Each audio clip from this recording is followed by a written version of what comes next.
Bismillah. Pak Ustaz, jika hukum jual beli dagang, hukumnya bagaimana? Boleh? Boleh dagang. Kalau tidak boleh, masa Nabi mempraktekkan dagang? Nabi kan pedagang. Bahkan sebelum jadi Nabi, sudah berjual beli. Beliau mengambil barang dagangan dari Sayyidah Khadijah, yang lantas kemudian menjadi istri tercinta beliau dalam kehidupannya. Didampingi oleh Maisarah, kemudian berdagang sampai ke Syam. Ya, Masya Allah. Dan ketika berdagang, itu Nabi itu kalau dagang gak pernah kembali modal, Pak. Gak pernah kembali modal, kembali untung. Untung lagi, untung lagi, untung lagi. Dan bukan cuma untung, yang berdagang dengan beliau, yang membeli, itu senang. Tapi bisa terbayang gak? Beliau untung, pedagang lain juga merasa nyaman, dan pembeli juga merasa senang. Jarang-jarang ada orang begitu. Ya, jarang-jarang. Kalau pedagang untung, biasanya pembeli kecewa, gitu kan? Baik, umumnya demikian. Baik, sedapat mungkin Anda tawar supaya mendapatkan kenyamanan-kenyamanan. Tapi kalau pembeli untung, pedagang kecewa. Silakan cek, pembeli misalnya nawarnya kebangetan. Sudah beda 50 pun nggak dilepas juga, gitu kan? Baik, nah di sini menarik ini. Nabi itu kalau berjualan, pembeli senang, beliau untung. Sehingga semua orang tidak dirugikan dalam hal ini. Dan hebatnya nanti konsep dagangnya Nabi SAW ketika diajarkan pada para sahabat itu, Masya Allah, tidak ada di antara mereka yang juga kembali modal. Semuanya untung, untung semuanya. Silakan Anda lihat, ada sahabat Uthman bin Affan radhiyallahu ta'ala anhu, ada sahabat Abdurrahman bin Auf radhiyallahu ta'ala anhu, sebelumnya ada sahabat Abu Bakar radhiyallahu ta'ala anhu. Banyak para pedagang di zaman Nabi, teman-teman sekalian. Ketika mereka sudah masuk Islam, dilatih oleh Nabi bagaimana cara berislam yang baik dan diterapkan dalam kehidupan sesuai dengan pekerjaan mereka, maka Masya Allah, dagangannya berlipat-lipat untungnya. Bukan cuma untung dunia, tapi untung akhirat.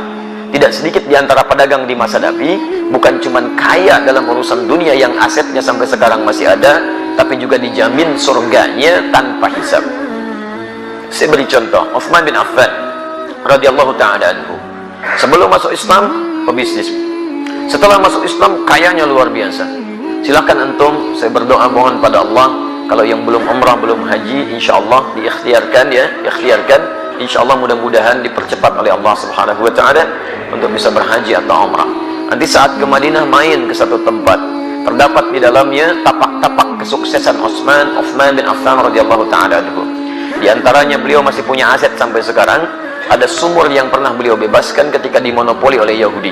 Mau minum, bayar. Kata Uthman, saya beli sampai semuanya, akhirnya dibeli Uthman, kemudian dibebaskan. Yang mau minum, ambil aja. Sekitaran area sekitarnya ada tanah cukup luas, dibeli oleh Uthman bin Affan radhiyallahu ta'ala anhu. Saya beli, tanamin kurma. Yang lapar, ambil, gak usah bayar. Yang haus, ambil, gak usah bayar. Sampai sekarang area itu ada, akan dibuat area perhotelan, royaltinya disimpan di Bank Saudi, disedekahkan kepada umat muslim atas nama sahabat Uthman bin Affan radhiyallahu ta'ala anhu. Sampai sekarang masih ada. Abdurrahman bin Auf radhiyallahu ta'ala anhu itu diembargo, ya, bukan cuma diembargo, dirampas hartanya saat di Mekah. Pergi ke Madinah cuma pakaian yang melekat di badannya.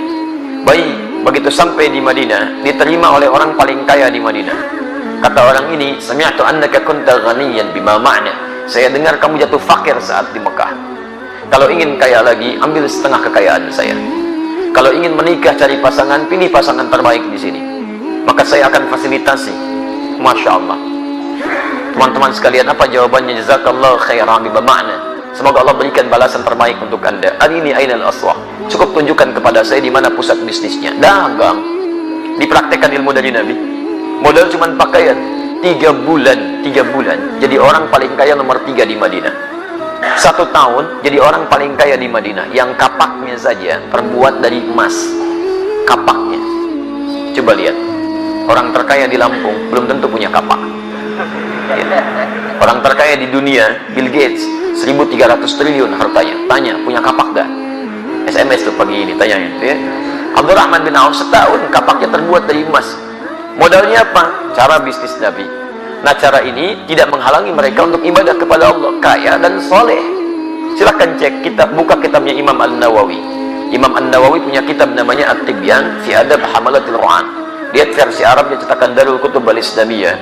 Warnanya merah marun, halaman 38 Paragraf yang pertama, baris 1 sampai baris yang kedua paling atas sebelah kanan. Kata Imam An-Nawawi rahimahullah, sahabat Utsman bin Affan, Abdurrahman bin Auf, ada Abu Darda, itu orang-orang, ada lagi At-Tamimi, itu orang-orang yang luar biasa. Tamim Ad-Dari, bukan At-Tamimi, Tamim Ad-Dari, yaitu malamnya di antara kesibukan mereka masih bisa menunaikan tahajud sampai khatam Al-Quran, sampai khatam Al-Quran. Jadi pendekatan kepada Allahnya luar biasa. Makanya Allah buka rezeki mereka lebih daripada yang lain. Jadi kalau anda ingin dapatnya rumusnya begini. Kalau anda punya permintaan yang lebih daripada orang lain, maka dekati Allah dengan cara ibadah yang lebih daripada orang lain. Orang lain tidur, anda bangun. Orang lain sedikit-sedikit tidur, anda sedikit tidur. Orang lain sedikit-sedikit makan, anda sedikit makan. Puasa, rajin. Tahajud, rajin. Ikhtiar juga rajin. Nanti dengan ikhtiar itu Allah mudahkan jalan keluar anda. Wa may yattaqillaha yaj'al lahu makhraja wa yarzuqhu min haitsu la yahtasib. Demikian di Quran surah ke-65 ayat 2 sampai 3. Nah, saya persingkat jawaban untuk pertanyaan anda di sini. Kalau anda ingin berubah lebih baik, itu dikumpulkan oleh para imam hadis dalam kitab-kitab hadis. Disebut dengan Kitabul Buyu', bab tentang pembahasan bisnis dari Nabi SAW. Saran saya, keluarkanlah ayat-ayat Quran yang berbicara tentang cara berdagang, kemudian lihat tafsirannya dari Nabi, buka kitab Imam Al-Bukhari misalnya, buka Kitabul Buyu', bab tentang bisnis dari Nabi, keluarkan itu, duduk dengan sesama pedagang, jangan sendirian, jangan ingin menguasai sendirian. Dulu teman-teman Nabi itu saling bersama-sama, wah kaya, semua kaya, bahkan kaya banget, ya kumpul bareng-bareng. Kenapa antum gak kumpul para pedagang, pebisnis, pengusaha, duduk bareng-bareng, tilawahi ayatnya, hadisnya, kemudian antum undang ustaz di bidangnya, diskusikan, praktekkan. Kalau nggak dipraktekkan kapan lagi? Ya silahkan kalau nggak percaya. Konsep itu sekarang diambil oleh orang Yahudi, dipraktekkan oleh mereka. Cuma mereka tidak pernah mengungkapkan istilah kalau itu diambil dari hadis Nabi. Konsep syariah itu sekarang banyak diadopsi Pak di Eropa. Bahkan di Inggris sekarang sedang marak tuh, di London macam-macam dikembangkan. Ya kemudian oleh Yahudi dirubah istilahnya di Ventura. Ventura itu asalnya syariah, cuman dimodifikasi oleh mereka untuk menampilkan sistem hukum yang kira-kira bisa awet gitu. Syariah sekarang itu luar biasa. Di non-muslim saja sudah mengejar-ngejar konsepnya. Kenapa kita yang punya tidak menerapkan? Paham ya? Baik, sudah saya baca, sudah saya jawab intinya. Ya, di persoalannya barangkali nanti sesuaikan lagi ya. Saya akan punya usaha. Saya beli alat di toko, harga barang 1 juta, modal 1 alat, kemudian saya jual 2 juta atau 3 juta, boleh tidak? Boleh. Antum jual 5 juta juga silahkan kalau laku ya. Baik, alhamdulillah. Yang penting antara minkum, ada yang ridha satu dengan yang lainnya, kemudian tidak markup, tidak gharar, tidak menipu.